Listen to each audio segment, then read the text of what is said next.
Most short term rental hosts think their biggest risk is low bookings. It's not.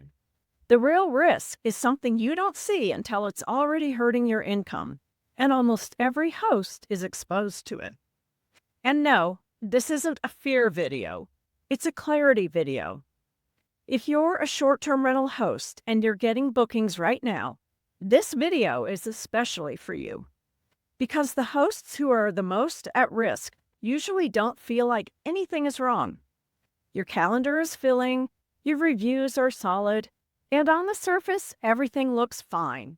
But underneath that, there's a quiet dependency most hosts don't realize they've built their business on.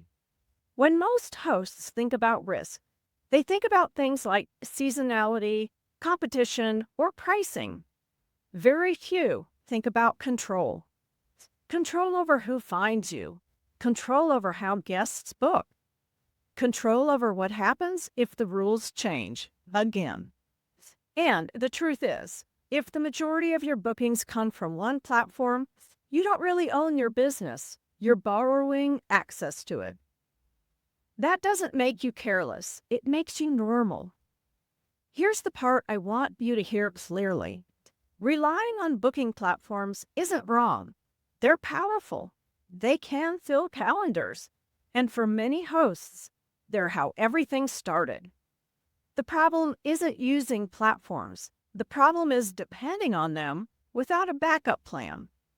Because when your visibility, your pricing power, and your guest relationships live somewhere you don't control, your business is more fragile than it feels. A policy update, a sudden change in search placement, a guest dispute that doesn't go your way.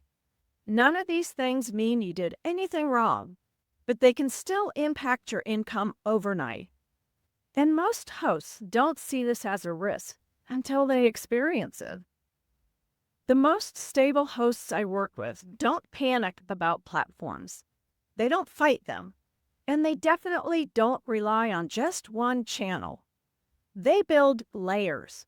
One layer for visibility, one layer for protection, one layer for control. And the difference that makes, emotionally and financially, is huge. In the next video, I want to talk about why even hosts with strong bookings are often more exposed than they realize, and how that false sense of security can quietly limit growth. Because once you see it, you can't unsee it. I'll see you there.